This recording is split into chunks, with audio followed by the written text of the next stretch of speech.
అందరికీ నమస్కారం. నేను మీ దేవి. కాంట్రాక్ట్ మ్యారేజ్ 29వ భాగం. రచయిత మనస్మిత గారు. చందు తన భర్త అయిన అర్జున్‌కి అంటే నీకు విడాకులిచ్చి నా కొడుకైన మీ నాన్నమ్మ మనవడైన నిన్ను పెళ్లి చేసుకుంటానని చెప్పడానికొచ్చింది. అబ్బా! అంత కన్‌ఫ్యూజ్ చేస్తున్నారు. క్లారిటీగా చెప్పండి. నాకు విడాకులిచ్చి నన్ను పెళ్లి చేసుకోవడం ఏంటి? అని అన్నాడు అర్జున్. ఒరేయ్ సన్నాసి! చాందిని పీఏగా పనిచేస్తున్న తన భర్త అయిన అర్జున్‌కి విడాకులిచ్చి వర్మ ఇండస్ట్రీస్ ఎండీని పెళ్లి చేసుకోవాలనుకుంటోంది. ఇప్పటికి అర్థమైందా చవట సన్నాసి? అని కళావతి తిట్టింది. వాట్? అని గట్టిగా అరిచాడు. ఇద్దరూ ఫోన్ని దూరంగా పెట్టి నవ్వుకున్నారు. ఏంటి మీరు మాట్లాడేది? అసలేం జరిగింది క్లారిటీగా చెప్పండి అని అన్నాడు. కళావతి, వసుంధర ఇద్దరు జరిగింది మొత్తం కూడా చెప్పారు. అర్జున్ తల పట్టుకుని కూర్చున్నాడు. మీరేం చెప్పారసలు? ఏం చెప్పమంటావురా? నువ్వు విడాకులిచ్చి మళ్ళీ నా కొడుకునే మళ్ళీ చేసుకోవాలని చెప్పమంటావా అని వసుంధర అన్నది. మేము ఒప్పుకోకపోతే రిషి ఉన్నాడట, రిషిని చేసుకుంటుందట. పక్కనున్న తన మేనేజర్ ఐడియా ఇచ్చాడు. శివరాం గారా? హా, అతనే ఐడియా ఇచ్చాడు. ఇప్పుడు ఏం చేయమంటావో నువ్వే చెప్పు. అందుకే తొందరగా నిజం చెప్పమని అన్నాము అని కళావతి అన్నది. అయినా అమ్మాయికి విడాకులు ఇవ్వాలి అని ఆలోచన ఎందుకొచ్చిందిరా నీకు? ఏమైనా గొడవ పడ్డారా అని అడిగింది వసుంధర. లేదమ్మా, నిన్న పార్టీకి కూడా వెళ్ళొచ్చాం. అంతా బానే ఉంది. నైట్ నుంచే కొంచెం సైలెంట్ అయింది.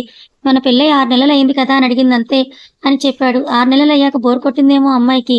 నీకు విడాకులిచ్చి నా మనవడిని చేసుకోవాలంటే మళ్ళీ నిన్నే చేసుకోవాలనే విషయం పాపం ఆ పిచ్చి పిల్లకి తెలియదు అని కళావతి అన్నది. నానమ్మ అసలే మండిపోయి ఉంటే నువ్వు ఇంకా ఆయిల్ పోయకు అని అన్నాడు. ఆయిల్ కాదురా ఆజ్యం అని వసుంధర అన్నది. ఏదో ఒకట్లే నా తలకాయ, మీరేం చేయకండి, నేనే ఏదో ఒకటి చేస్తా అని అన్నాడు. ఏదో ఒకటి కాదు, ఇప్పటికైనా అమ్మాయికి నిజం చెప్పి ఆ అమ్మాయి కాళ్ళ మీద పడు క్షమిస్తుంది అని కళావతి అన్నది. నానమ్మ అని అరిచాడు అర్జున్. ఎందుకురా అలా అరుస్తున్నావు నా మీద? తప్పు చేసినప్పుడు ఎవరి కాళ్ళపై పడ్డా కూడా తప్పు లేదులే. అందులోనూ నీ పెళ్ళామైతే అసలే తప్పు లేదు. మీ తాతయ్య ఎన్నిసార్లు నన్ను బ్రతిమాలలేదు అని కళావతి అన్నది. అవునరా, మీ నాన్న కూడా అని అంటూ వసుంధర అంటూ ఉంటే అర్జున్ కాల్ కట్ చేశాడు. ఇద్దరూ ఫుల్గా నవ్వేసుకున్నారు. చందు మన ఇంట్లో ఉంటే ఎప్పుడూ కూడా ఆనందమే ఆనందం వసు అని కళావతి అన్నది. అవునత్తయ్య, ఎప్పుడు ఎప్పుడు చందు మన ఇంటికి కోడలిగా వస్తుందా అని నేను ఎదురు చూస్తున్నానని వసుంధర కూడా అన్నది. అక్కడ చాందిని ఆఫీస్కి వెళ్ళి అర్జున్ కోసం వెయిట్ చేస్తోంది. ఇంకెంతసేపు రా, త్వరగా రా, ఐఆమ్ వెయిటింగ్ ఫర్ యూ అని నవ్వుతూ అనుకుంది చాందిని.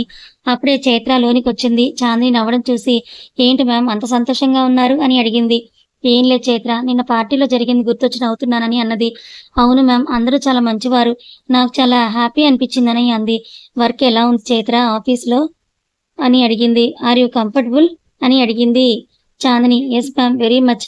ఎవరూ కూడా నేను మీకు తెలుసు అని ఎక్స్ట్రా అటెన్షన్ ఇవ్వట్లేదు, అలా అని విడిగా ఉండట్లేదు. నాకు బాగా నచ్చింది మ్యామ్. మీరు ఏది చేసినా కూడా చాలా పర్ఫెక్ట్గా చేస్తారు మ్యామ్.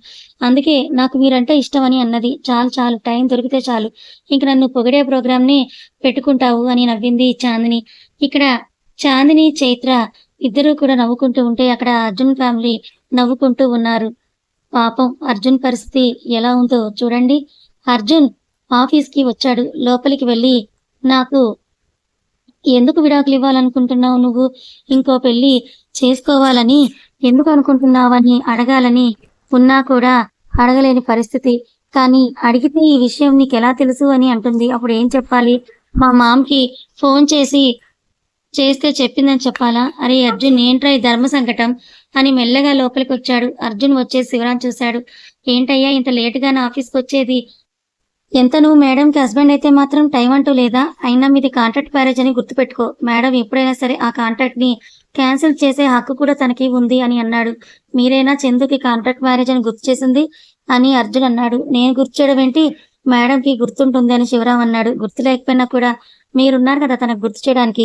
డివోర్స్ ఇచ్చి వేరే వాళ్ళని పెళ్లి చేసుకోమని కూడా సలహా కూడా ఇస్తారు అని అన్నాడు. ఏం మాట్లాడుతున్నావు అర్జున్ నువ్వు అని శివరాం అన్నాడు. రిషి ఇంకా టచ్లోనే ఉన్నాడా అని అడిగాడు అర్జున్. ఆ, ఉన్నాడు. మేడంకి మంచి ఫ్రెండ్ కదా, చాలా మంచివాడు. నన్ను అంకులని ఎంతో ప్రేమగా పిలుస్తాడు తెలుసా అని చెప్తూనే ఉన్నాడు శివరాం. ఇప్పుడు రిషి గారి గుణగణాలు చెప్పమని మిమ్మల్ని నేను అడగలేదు సార్ అని కోపంగా అన్నాడు అర్జున్.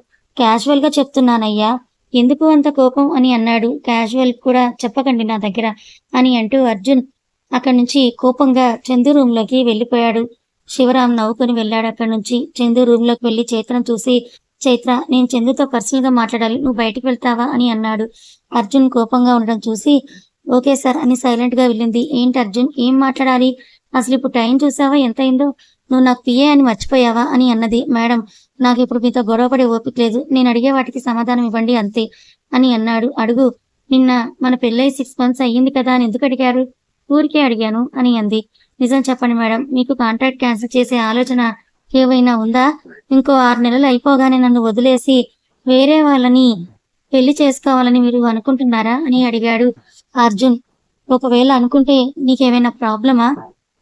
నేను ముందే చెప్పానుగా 1 year మాత్రమే మన కాంట్రాక్ట్ ఉంటుందని.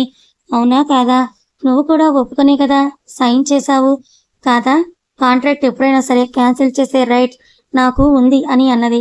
అసలు ఇప్పుడు ఏమైందని మీరు కాంట్రాక్ట్ని క్యాన్సిల్ చేయాలి? నేను మీకు నచ్చలేదా? నాలో ఏవైనా లోపం ఉందా? నేనంటే ఇష్టం లేదా మీకు అని అడిగాడు అర్జున్. నీ గురించి నాకు పూర్తిగా తెలీదు. ఈ రీజన్ చాలా. ఎవరైనా నీ హస్బెండ్ ఊరు ఎక్కడ, పేరెంట్స్ ఎవరిని అడిగితే చెప్పడానికి నా దగ్గర సమాధానం లేదు. అసలు నిన్ను నిజంగా నమ్మొచ్చా లేదో అనే డౌట్ కూడా వస్తుంది. ఎన్ని నెలలని ఇంత ఇన్సెక్యూర్గా ఉండాలి? ఒకవేళ నా ప్లేస్లో నువ్వుంటే ఏం తెలియకుండా ఒక అమ్మాయిని ఇష్టపడతావా? ఒకవేళ ఇష్టపడ్డా కూడా ఆ అమ్మాయి గురించి మొత్తం తెలుసుకోవాలని నీకు ఉండదా? రోజు మన పక్కన పడుకునే వ్యక్తి, మనం కలిసి జీవించే వ్యక్తి గురించి ఏమీ తెలియకుండా ఉంటే ఎలా ఉంటుందో తెలుసా? ఇన్ని రోజులు నువ్వే చెప్తావని ఊరుకుంటూ వచ్చాను. ఇంకా నా వల్ల కాదు. అందుకే నేను డిసైడ్ అయ్యానని చెప్పింది. ఏం డిసైడ్ అయ్యావు? కాంట్రాక్ట్ క్యాన్సిల్ చేద్దాం అనుకుంటున్నావా? చేసి ఏం చేయాలని? ఇది నా పర్సనల్ లైఫ్, ఏమైనా చేసుకుంటాను అర్జున్. చాందిని దగ్గరికి వచ్చి నడుము పట్టుకుని దగ్గరికి లాగి, చందు, ఒక విషయాన్ని బాగా గుర్తుపెట్టుకో, ఏది ఏమైనా ఈ లైఫ్కి నేనే నీ హస్బెండ్, నీపై ఫుల్ రైట్స్ నావే అని అంటూ పెదాలపై కిస్ చేశాడు. చాందిని వదిలించుకోవాలని చూసినా కూడా వదలకుండా గట్టిగా పట్టుకొని కిస్ చేస్తున్నాడు. మెడ గట్టిగా పట్టుకొని చాందినిని ఉక్కిరి బిక్కిరి చేస్తున్నారు. కొంచెం అయ్యాక వదిలాడు. చాందిని గట్టిగా ఊపిరి తీసుకుంటుంది. నన్ను వదిలించుకోవాలని ట్రై చేస్తే ఇలాగే ఉంటుందని చెప్పి అర్జున్ అక్కడి నుంచి వెళ్ళాడు. చాందిని కుర్చీలో కూర్చొని వెనక్కి వాలి కళ్ళు మూసుకుంది. వీడేంటి ఇలా చేశాడు? ఈ రెస్పాన్స్ అసలు ఎక్స్పెక్ట్ చేయలేదు. అర్జున్గా, నువ్వేం చేయాలని ఏం చేస్తున్నావురా అని అనుకుంది. అర్జున్ బయటకు వచ్చి కారులో కూర్చొని, రే అర్జున్, అసలు ఏం చేశావని స్టీరింగ్ పై తలపెట్టుకున్నాడు. చందు చెప్పిన దాంట్లో పాయింట్ ఉంది. నేను తనను చాలా బాధ పెట్టాను. నేను ఇప్పుడు చేయాల్సింది చందుకి నిజం చెప్పడం అని డిసైడ్ అయ్యి అక్కడి నుంచి వెళ్ళాడు. ఈవినింగ్ వరకు అర్జున్ రాలేదు. ఒక కాల్ కూడా చేయలేదు. నేను కోపడాలి కానీ నాపైన కోపం చూపెట్టి వీడు ఎక్కడికి వెళ్ళాడు అని ఆలోచిస్తోంది. మ్యామ్, ఇంటికి వెళ్దామా అని చైత్ర వచ్చింది. పద అని అంటూ ఇద్దరూ కలిసి ఇంటికి వెళ్ళారు. సార్ ఎక్కడ మ్యామ్ అని అడిగింది. ఏమో, నాకు చెప్పలేదు అని ఉన్నది. ఏమైనా గొడవ పడ్డారా అని చైత్ర ఆలోచిస్తోంది. ఇల్లు వచ్చింది. ఇద్దరు దిగారు. చందు లోపలికి వెళ్ళింది. అర్జున్ ఎక్కడమ్మా, నీతో రాలేదా అని చైత్రని సావిత్రి అడిగింది. లేదమ్మమ్మా. ఎక్కడా అని మ్యామ్ని అడిగితే తెలియదు అని చెప్పింది. వాళ్ళిద్దరూ ఏవైనా గొడవ పడ్డారా అని అడిగింది సావిత్రి. తెలియదమ్మమ్మా, కానీ సార్ మ్యామ్ ఏదో పర్సనల్గా మాట్లాడాలని నన్ను బయటికి వెళ్ళమన్నాడు. తర్వాత ఏం జరిగిందో నాకు తెలియదు అని అన్నది. సరే, నువ్వు వెళ్ళి ఫ్రెష్ అవ్వమ్మా అని సావిత్రి అన్నది చైత్రతో. చైత్ర అక్కడి నుంచి వెళ్ళింది. సావిత్రి పైకి వెళ్ళింది.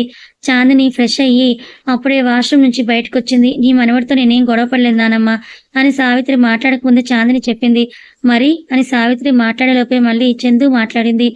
మరి ఎందుకు మాతో రాలేదు అంటే నాకు కూడా తెలియదు. నీ మనవడు ఎక్కడికి వెళ్తున్నాడో నాకు చెప్పి వెళ్ళట్లేదని అన్నది. పెళ్ళాంకి చెప్పకుండా వెళ్ళడం ఏంటే, రానివ్వు చెప్తానని సావిత్రి వెళ్ళింది. చాందిని బెడ్ పై పడుకొని ఆలోచిస్తోంది. ఫస్ట్ టైం నానమ్మకి అర్జున్ పై కోపం వచ్చింది. I am happy. కానీ అర్జున్ నన్ను అలా బలవంతంగా కిస్ చేస్తే ఎందుకు నాకు కోపం రాలేదు? ఈ లైఫ్కి నేనే నీ హస్బెండ్, నీపైన ఫుల్ రైట్స్ నావే. నన్ను వదిలించుకోవాలని ట్రై చేస్తే ఇలాగే ఉంటుంది అని అన్నప్పుడు నేను ఎందుకు ఏం రియాక్ట్ అవ్వలేదు? అసలు నన్ను అలా డామినేట్ చేస్తుంటే నేను ఎందుకు సైలెంట్ అయ్యాను? ఈడియట్ వీడు నన్ను పూర్తిగా మార్చేస్తున్నాడని అనుకుంది. కొంచెం సేపటికి కాంతం చాందిని ఇంటికి వచ్చింది. సావిత్రి, రాజారాం వచ్చి సోఫాలో కూర్చున్నారు. మళ్ళీ ఏ గొడవ పెట్టుకోవడానికి వచ్చావు కాంతం అని సావిత్రి అడిగింది. పిన్ని, నేను గొడవ పెట్టుకోవడానికి రాలేదు. చందుని పిలిస్తే ఒకసారి తనతో మాట్లాడి వెళ్ళిపోతానని కాంతం అన్నది. అవసరం లేదు, ఏమైనా ఉంటే మాతో మాట్లాడని సావిత్రి అన్నది. ప్లీజ్ పిన్ని, నేను చందుతో మాట్లాడాలి అని ఏడుస్తూ అంది. అవసరం లేదని సావిత్రి చెప్తూ ఉంటే ఏం మాట్లాడాలని పైనుంచి చాందిని కిందకు వచ్చింది. చాందిని కిందకు రాగానే కాంతం నేరుగా చందు కాళ్ళపై పడింది. వెంటనే చందు దూరం జరిగింది. అమ్మా చందు, ప్లీజ్, నా కొడుకు ఎక్కడున్నాడో చెప్పు. మళ్ళీ నీ కంటికి కనిపించకుండా దూరంగా తీసుకెళ్లిపోతాను. నీ కాళ్ళు పట్టుకొని అడుగుతున్నాను, నా కొడుకు ఎక్కడున్నాడో చెప్పమ్మా అని అన్నది. నీ కొడుకు ఎక్కడున్నాడో నాకు తెలియదని చెప్పాను కదా, అప్పుడు కోపంలో అని ఉంటావు. ఇప్పుడు నీ కాళ్ళు పట్టుకొని మరీ అడుగుతున్నాను కదా, కొంచెమైనా నా మీద కనికరం చూపించమ్మా. ఇంకెప్పుడు కూడా వాడు నీ దారికి అడ్డు రాకుండా నేను చూసుకుంటాను, ప్లీజ్ చందు చెప్పు అని కాంతం ఏడుస్తూ కింద కూర్చొని అంది. ఏంటి కాంతం ఇది, తెలియదని చందు చెప్తుంది కదా, మళ్ళీ అడిగి దాన్ని ఎందుకు అలా విసిగిస్తున్నావని రాజారాం అన్నాడు. బాబాయ్, కొడుకులేని బాధ ఎలా ఉంటుందో మీకు తెలుసు, చందుకు మీరైనా చెప్పండి అని అంది. నా కొడుకుని నీ కొడుకుతో పోల్చుకు అని సావిత్రి చాలా కోపంగా చెప్పింది. నానమ్మ, కామ్ డౌన్. చూడత్తా, ప్రశాంత్ ఎక్కడున్నాడో నిజంగా నాకు తెలియదు. అబద్ధం చెప్పాల్సిన అవసరం కూడా నాకు లేదు. ఏదైనా నేను స్ట్రైట్ గానే చెప్తానని అన్నది. నీకు తెలియకపోతే అర్జున్ బాబుకి తెలుసు కదా, అర్జున్ బాబుని అడిగి చెప్పమ్మా, నువ్వు చెప్తే వదిలేస్తాడని అంది. నేను అడగను, అర్జున్ నా కోసం ఇదంతా చేస్తున్నాడు. అలాంటిది ప్రశాంత్ని వదిలేయమని ఎలా చెప్తాను? ఇప్పుడు నువ్వు ఇక్కడ నుంచి వెళ్ళకపోతే సెక్యూరిటీతో బయటికి పంపించాల్సి వస్తుంది. సో మర్యాదగా నువ్వే వెళ్ళు అని చెప్పి చాందిని అక్కడి నుంచి పైకి వెళ్ళిపోయింది. పిన్ని, బాబాయ్, మీరైనా చెప్పండి అని కాంతం అన్నది. మేము చెప్పాల్సింది ఏం లేదు కాంతం, చిన్నప్పుడే వాడిని మంచిగా పెంచితే ఇప్పుడు నీకు ఈ గతి పట్టేదే కాదు. మర్యాదగా నువ్వే బయటకు వెళ్ళు అని చెప్పి వాళ్ళు పైకి వెళ్లారు. నన్నింత అవమానించారు కదూ, గుర్తు పెట్టుకుంటా. ఒక్కసారి నా కొడుకు ఎక్కడున్నాడో తెలిసి వాడు నాకు దొరికితే చాలు, అప్పుడు మీ అందరి సంగతి చెప్తా అని అనుకుని కాంతం అక్కడి నుంచి వెళ్ళిపోయింది. అర్జున్ నైట్ టైంలో ఇంటికి వచ్చాడు. పైకి వెళ్తూ ఉంటే అర్జున్ అని సావిత్రి పిలిచింది. ఏంటమ్మమ్మ అని సోఫాలో కూర్చుంటూ అర్జున్ అడిగాడు. నువ్వు ఎక్కడికి వెళ్తున్నావు, చందుకి చెప్పి వెళ్ళలేదా అని అడిగింది సావిత్రి. అది అమ్మమ్మ అని నసుకుతున్నాడు అర్జున్. నువ్వు ఇలా చేస్తావని నేను అనుకోలేదు అర్జున్. బయటికి వెళ్ళేటప్పుడు భార్యకి చెప్పాలని తెలియదా? నీ భర్త ఎక్కడమ్మా అని ఎవరైనా తనని అడిగితే తనేం చెప్తుంది? నా భర్త చెప్పకుండా వెళ్ళాడని చెప్పడం తనకంత అవమానంతో ఆలోచించావా? సారీ అమ్మమ్మ, అంత దూరం నేను ఆలోచించలేదు, ఏదో కంగారులో అలా వెళ్ళిపోయాను. నీకెన్ని టెన్షన్స్ అయినా ఉండని అర్జున్, భార్య ఎప్పుడు మొదటి స్థానంలో వస్తుంది, అది గుర్తుపెట్టుకో. మీ మగవాళ్ళకి అర్థం కాదు, ఎంతమంది ఆడవాళ్ళు భర్తలు ఎప్పుడెప్పుడు వస్తారని ఎదురు చూస్తూ కూర్చుంటారో తెలుసా? చందు డిన్నర్ కూడా చేయలేదు. ఐఎమ్ రియల్లీ సారీ అమ్మమ్మ, ఇంకోసారి మళ్ళీ ఎప్పుడు ఇలా చేయను. సారీ నాకు కాదు, చందుకు చెప్పు. నువ్వు కూడా తినలేదు కదా అని నాకు తెలుసు, వెళ్ళి ఇద్దరు తినండి అని చెప్పేసి సావిత్రి వెళ్ళిపోయింది. అర్జున్ వెంటనే పైకి వెళ్ళాడు. చందు పడుకొనుంది. చందు అని దగ్గరగా వెళ్ళి పిలిచాడు. అని అప్పుడే కళ్ళు తెరిచింది. ఇంకా ఎందుకు తినలేదు, నేను ఫ్రెష్ అయి వస్తాను, ఇద్దరం తిందాం అని చెప్పి అక్కడి నుంచి వెళ్ళాడు అర్జున్. చాందిని సైలెంట్ గా లేచింది. అర్జున్ ఫ్రెష్ అయి వచ్చిన తర్వాత ఇద్దరూ కలిసి కిందకి వెళ్ళి సైలెంట్ గా తిన్నారు. తిని పైకి వచ్చి పడుకున్నారు. చందు అని పిలిచాడు అర్జున్. చాందిని తిరిగి చూసింది. I'm sorry. దేనికి? ఇప్పటి వరకు నేను చాలా బాధ పెట్టాను. I'm really sorry. రేపు ఈవినింగ్ మనం ఒక ప్లేస్ కి వెళ్తున్నాం, రెడీగా ఉండు అని చెప్పాడు. ఎక్కడికి? అక్కడికి వెళ్ళాక నీకే తెలుస్తుంది అని నుదుటిపై కిస్ చేసి హక్ చేసుకొని పడుకున్నాడు. చాందిని కూడా నవ్వుతూ పడుకుంది. ఉదయం లేవగానే కళ్ళు తెరవగానే చందు మొహాన్ని చూసి, చందు, ప్రతిరోజు లేవగానే నీ మొహమే కనపడితే ప్రశాంతంగా ఉంటుంది. ఈ రోజు ఈవినింగ్ నీకు అని చెప్పి శాశ్వతంగా నా భార్యని చేసుకుంటానని అనుకున్నాడు. చందు కూడా కళ్ళు తెరిచింది. గుడ్ మార్నింగ్ మిస్సెస్ అర్జున్ అని చెప్పాడు. Good morning. అవును, అసలు అమ్మమ్మకి ఏం చెప్పావు? నాపై ఎప్పుడూ లేనంత కోపం వచ్చింది. నేనేం చెప్పాను? ఏమైనా గొడవ పట్టారా అని అంటే లేదు అన్నాను. అర్జున్ ఎక్కడికి వెళ్ళాడంటే నాకు చెప్పలేదు అన్నానంతే. నిన్ను అని అంటూ బుగ్గలు లాగి పట్టుకున్నాడు. అబ్బా, ఏంటి చిన్నపిల్లల బుగ్గలు లాగినట్టు ఇలా లాగుతున్నావు అని చెంప పట్టుకుంది. నువ్వు నాకు చిన్నపిల్లవే, ఎంత ముద్దొస్తున్నావో తెలుసా అని కిస్ చేయడానికి దగ్గరగా వచ్చాడు. వెంటనే చాందిని దూరం జరిగి లేచింది. ముందు ఆఫీస్ టైం అవుతోంది, రెడీ అవ్వు అని ఫ్రెష్ అవ్వడానికి వెళ్ళిపోయింది. రాక్షసి అని తిట్టుకున్నాడు అర్జున్. ఇద్దరు కలిసి ఆఫీస్కి వెళ్లారు. అర్జున్ చెద్దు రూమ్ లోకి వచ్చాడు. మేడం, నేను మీ పిఏ పోస్ట్ కి రిజైన్ ఇస్తున్నాను. అని అన్నాడు. వాట్ అని అంది. ఎస్ మేడం, నేను రిజైన్ చేస్తున్నాను. ఎందుకు? ఈవినింగ్ మీకే తెలుస్తుంది. ప్లీజ్ యాక్సెప్ట్ మై రిజిగ్నేషన్ అని చెప్పాడు. ఈ అర్జున్ ఏంటో ఎప్పుడు నాకు మిస్టీరియస్ గానే చేస్తాడని అనుకుంది. అక్కడ కాంతం రఘు ఇంటికి వెళ్ళింది. చెప్పండి ఆంటీ, ఏమైనా తెలిసిందా అని రఘు అన్నాడు. ఆ అర్జున్‌కి తప్ప ప్రశాంత్ ఎక్కడున్నాడో ఎవరికీ తెలియదు బాబు. ఒకవేళ తెలిసినా నేను చెప్పనని చాందిని మొహం పైనే చెప్పేసిందని అంది. అవునా? చాందినికి తెలిసి ఉండకపోవచ్చు. మనం అర్జున్‌ని ఫాలో చేస్తే ఏమైనా క్లూ దొరకొచ్చని రఘు అన్నాడు. ఎలా అయినా సరే నా కొడుకు ఎక్కడున్నాడో తెలుసుకో బాబు. నీకు పుణ్యం ఉంటుంది అని అంది. మీరు అంతలా చెప్పాల్సిన అవసరం లేదా ఆంటీ.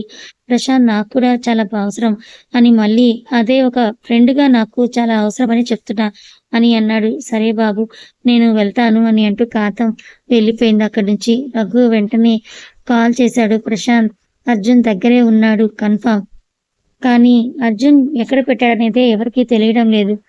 చివరికి చాందినికి కూడా తెలియదు అని రఘు అవతల వ్యక్తికి చెప్పాడు. ఎలా అయినా సరే ఆ అర్జున్ని ఫాలో చేసి ప్రశాంత్‌ని దొరకబట్టి చంపేయండి. ఆ నేరం చాందిని మీదకి తోసేయండి అని అవతల నుంచి వినపడింది. అలాగే అని రఘు పెట్టేశాడు. ఈవినింగ్ అయ్యాక చాందిని ఆఫీస్‌లో చందు మొబైల్‌కి మెసేజ్ వచ్చింది. మిసెస్ అర్జున్ ఈ అడ్రస్‌కి ఫాస్ట్‌గా వచ్చేయండి అని ఉంది. వెంటనే కార్‌లో స్టార్ట్ అయింది. అది ఒక పార్క్. కార్ దిగగానే ఇటు వెళ్ళాలి మేడం అని ఒకతను వచ్చాడు. ఓకే అని చెప్పి అతని వెంట వెళ్ళింది. కొంచెం దూరం వెళ్ళాక మేడం ఇలాగే స్ట్రెయిట్‌గా వెళ్ళండి అని చెప్పి అతను వెళ్ళాడు. పార్క్‌లో ఎవరూ లేరు. అంతా చీకటిగా ఉంది. చందు ఒక్కొక్క అడుగు వేస్తూ ఉంటే ఒక్కో లైట్ వస్తూ ఉంది. అలా నడుస్తూ ఒక దగ్గర ఆగింది. ఎదురుగా అర్జున్ స్కై బ్లూ షర్ట్‌లో బొకే పట్టుకుని నిలబడ్డాడు. చందుకి బొకే ఇచ్చి అక్కడ చైర్‌లో కూర్చోబెట్టాడు. తన ఎదురుగా కూర్చొని చందు చేతిని తన చేతిలోకి తీసుకుని కళ్ళల్లోకే చూస్తున్నాడు. నా లైఫ్‌లో ఇలా ఒకరి ముందు ఇలా బొకేని పట్టుకొని నిలబడతాను అని నేనెప్పుడూ అనుకోలేదు చందు. ఎందుకో తెలుసా? నేనెవరిని కూడా ప్రేమిస్తాను అని కలలో కూడా అనుకోలేదు. ఐ లవ్ యూ చందు అని చాందిని అలాగే అర్జున్‌ని చూస్తూ ఉంది. ఏంటి ఫస్ట్ నేనెవరో చెప్పకుండా ఐ లవ్ యూ చెప్పానేంటని అనుకుంటున్నావా? మొదటగా నిన్ను చూసింది ఈ అర్జున్ కళ్ళు. ఆ తర్వాతే గాని ఆ వర్మ ఇండస్ట్రీస్ ఎండీ అర్జున్ కాదు అని అంటాడు. చాందిని ఏం మాట్లాడకుండా సైలెంట్‌గా ఉంది. నేను అర్జున్ వర్మని చెప్పాక కూడా నువ్వు ఎందుకు షాక్ అవ్వలేదో నాకు తెలుసు. ఆల్రెడీ నేను వర్మ ఇండస్ట్రీస్ ఎండీ అర్జున్ వర్మ అని నీకు తెలిసిపోయిందని నాకు అర్థమైంది. ఎలా అర్థమైంది అని అడిగింది. ఎందుకంటే నా చందు గురించి నాకు బాగా తెలుసు. నువ్వు నాకు చెప్పకుండా డైవర్స్ ఇచ్చి వేరే ఎవరినో పెళ్లి చేసుకుంటాననే క్యారెక్టర్ కాదు. ఒకవేళ నిజంగా నీ మనసులో డైవర్స్ ఇవ్వాలని ఉంటే ఫస్ట్ నాతోనే మాట్లాడతావు. నాతో డిస్కస్ చేశాకే వేరే వాళ్ళకి చెప్తావు. ఆ విషయం నాకు బాగా తెలుసు. నువ్వు స్ట్రెయిట్ ఫార్వర్డ్ అని. చందు నవ్వింది. ఇప్పుడు నువ్వు నన్ను అర్థం చేసుకున్నందుకు సంతోషపడాలా? లేక అబద్ధం చెప్పి మోసం చేశావని బాధపడాలా అని అన్నది. నేను అబద్ధం చెప్పాను. మోసం చేయలేదు చందు. ఎందుకు అబద్ధం చెప్పావో నీకు ఆల్రెడీ అర్థమై ఉంటుంది. నీకు మాకు ఉన్న శత్రుత్వాన్ని దృష్టిలో పెట్టుకొని అలా చెప్పాల్సి వచ్చింది. కానీ ఏది ఇంటెన్షనల్‌గా చేయలేదు. నిన్ను ఈ పార్క్‌కి ఎందుకు రమ్మన్నానో తెలుసా? మొదటిసారి ఈ పార్క్‌లోనే చూశాను అని ఫ్లాష్ బ్యాక్‌ని చెప్పడం స్టార్ట్ చేశాడు అర్జున్. ఫ్లాష్ బ్యాక్ ఆ రోజు డాడ్ ఇండియాకి వచ్చి బిజినెస్ చూసుకోమని చెప్పడంతో నేను నా ప్రైవేట్ ప్లేన్‌లో నుంచి వస్తున్నాను. అక్కడ బిజినెస్ మ్యాగజైన్‌లో నీ ఫోటోని చూసా. చూడగానే నచ్చేశావు. అప్పటి వరకు నువ్వెవరో కూడా నాకు తెలీదు. జస్ట్ నీ ఫోటో చూడగానే ఆ కళ్ళలో కాన్ఫిడెన్స్, హుందాతనం, నీ అందం అన్నీ నాకు నచ్చాయి. రాజు ఈ పిక్‌లో ఉందెవరు అని అర్జున్ అడిగాడు. సార్ తను Chandini Roy, the great business woman. తన బిజినెస్ టాక్టిక్స్ అన్ని సూపర్‌గా ఉంటాయి. ఒక అమ్మాయి ఉండి కూడా ఒక్కతే ఒంటరిగా ఎంతమందికైనా ఆన్సర్ ఇవ్వగలదు. అందరినీ తన కంట్రోల్‌లో పెట్టుకోగలదు. వాళ్ళ ఆఫీస్ స్టాఫ్ కూడా చాలా స్ట్రిక్ట్‌గా, సిన్సియర్‌గా ఉంటారు. నమ్మిన వాళ్ళని ఎంత బాగా చూసుకుంటుందో, శత్రువుల్ని, నమ్మక ద్రోహుల్ని అస్సలు వదిలిపెట్టదు. అసలు తను మీడియాలో కూడా ఎక్కువగా కనపడదు. ఎప్పుడైనా ఇలా ఇంటర్వ్యూస్ ఇవ్వడం తప్పితే బయట పెద్దగా కనపడదు. కానీ బిజినెస్ సర్కిల్‌లో చాందిని అనే పేరు తెలియని వాళ్ళు ఎవరూ ఉండరు. ఇంకో ఇంపార్టెంట్ విషయం ఏంటంటే వర్మ ఇండస్ట్రీస్‌కి బిగ్గెస్ట్ రైవల్‌గా అనుకుంటుంది అని చెప్పాడు. ఎందుకలా అని అర్జున్ అడిగాడు. తెలియదు sir. Something Varma industries cheat చేశారని తన ఒపీనియన్. నిజంగా అలాంటిదేమైనా జరిగిందా అని అడిగాడు అర్జున్. తెలియదు సార్ నాకు. తెలుసుకో. ప్రతి డీటెయిల్ కూడా నాకు కావాలి. ఏంటి sir? I love Chandini. I want her. మీరు ఇప్పుడే కదా తనను చూసింది. అప్పుడే లవ్ చేశారా? యెస్. నాకు చాందిని ఎలా అయినా కావాలి. మనం ఇండియాకి వస్తున్నట్టు ఇంకా డాడ్‌కి తెలియదు కదా. నో సార్, సర్ప్రైజింగ్‌గా ఉంటుందని మీరే చెప్పొద్దన్నారు. గుడ్. నేను ఇండియాకి వచ్చినట్టు ఇంట్లో ఎవరికి చెప్పొద్దు. హోటల్‌లో రూమ్ బుక్ చేయి. ఫ్లైట్ దిగగానే నేను చాందినిని చూడాలి. దిగాక ఎక్కడ ఉందో డీటెయిల్స్ కనుక్కో సార్. ఇంకోసారి ఆలోచించండి. చాందిని గారి లైఫ్లో ఇప్పటి వరకు బాయ్ ఫ్రెండ్ లవ్ అలాంటిదేమీ లేదు, ఉండదు కూడా. అందుకే నేనే కరెక్ట్ పర్సన్. తన లైఫ్లో తనకు తెలియని కొత్త కొత్త విషయాలు నేర్పిస్తా సార్. అది ఇంపాసిబుల్ విషయం. ఈ అర్జున్ వర్మ లైఫ్లో ఇంపాసిబుల్ అనే వర్డ్కి ప్లేసే లేదు. సో ఫస్ట్ చాందిని ఎక్కడుందో కనుక్కో, వెళ్ళి నా బేబీని చూసి రావాలి అని నవ్వుకుంటూ అన్నాడు అర్జున్. ఫ్లైట్ దిగిన వెంటనే చాందిని ఎక్కడ ఉందో కనుక్కొని అక్కడికి వెళ్ళారు అర్జున్ వాళ్ళు. చాందిని ఒక పార్కులో కూర్చొనుంది. జనరల్గా చాందిని గారు పార్కులకి రారని విన్నాను, మరి ఇక్కడ ఎందుకు ఉన్నారో తెలియదు సార్ అని రాజు అన్నాడు అర్జున్తో. నా కోసమే కావచ్చు అని అనుకుంటూ అర్జున్ చాందినిని చూస్తూ అన్నాడు. అర్జున్, నీకు బాగా ఊహలు ఎక్కువయ్యాయి అని చిన్నప్పటి ఫ్రెండ్ అవడం వల్ల కాస్త చనువుతో అన్నాడు. ఊహలు బాగుంటాయి రాజు, వాటికి పెద్ద ఖర్చు ఉండదు. సో అప్పుడు ఊహల్లో బ్రతికేస్తే ప్రాబ్లమే ఉండదని అర్జున్ అన్నాడు. నువ్వు వర్మ ఇండస్ట్రీస్ ఎండి అని తెలిస్తే తన ఆఫీస్ కాంపౌండ్లో కూడా నిన్ను రానివ్వదు. తెలియకుండానే వెళ్దాం. 1000 అబద్ధాలు ఆడైనా పెళ్లి చేసుకోవచ్చు అన్నారు. ఒక అబద్ధం ఆడి దగ్గరైతే తప్పులేదుగా. ప్రెజెంట్ చాందిని మొహం చూస్తూ అర్జున్ చెప్తున్నాడు. ఆ రోజు పార్క్లో నీ మొహంలో ఏదో తెలియని భయం, మనస్ఫూర్తిగా నవ్వలేని నీ కళ్ళు, చుట్టూ ఎంతో మంది ఉన్న ఒంటరితనం అవి చూడగానే నిన్ను హక్ చేసుకొని నేనున్నాను అంటూ దగ్గరకు తీసుకొని ధైర్యం చెప్పాలనిపించింది. నిన్ను ఫాలో అవుతూ మీ ఇంటి వరకు వెళ్ళాం. ఎలా అయినా నీకు దగ్గర అవ్వాలనుకున్నాను. అనుకోకుండా అప్పుడే నువ్వు పిఏ పోస్టుల కోసం పేపర్లో యాడ్ ఇచ్చావు. మళ్ళీ ఫ్లాష్ బ్యాక్ చెప్తున్నాడు రాజు. ఎలా అయినా పిఏ పోస్ట్ నాకు కావాలి. నేను చాందిని పిఏగా జాయిన్ అవ్వాలి అని అన్నాడు అర్జున్. అది నా చేతుల్లో లేదు. చాందిని గారు ఎవరిని సెలెక్ట్ చేస్తారో నాకెలా తెలుస్తుంది? చాందిని గారి పిఏ కోసం చాలా మంది అప్లై చేసి ఉంటారు కదా. మళ్ళీ నువ్వు ఏ యాంగిల్లో కూడా పిఏ లాగా లేవు. చూడ్డానికి మేడంకి డౌట్ వస్తుంది అని అన్నాడు రాజు. నిజమే, అయితే వెంటనే గెటప్ చేంజ్ చెయ్యాలి అని హెయిర్ స్టైల్, బియర్డ్ అన్నీ మార్చాడు అర్జున్. కథ కొనసాగుతుంది.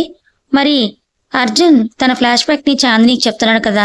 మరి చాందిని వెనుకున్న ఫ్లాష్ బ్యాక్ ఏంటి తెలుసుకోవాలనుకుంటే ఛానల్ని సబ్స్క్రైబ్ చేసుకొని ఫాలో అవ్వండి. కథ నచ్చితే లైక్ చేయండి. Thank you so much.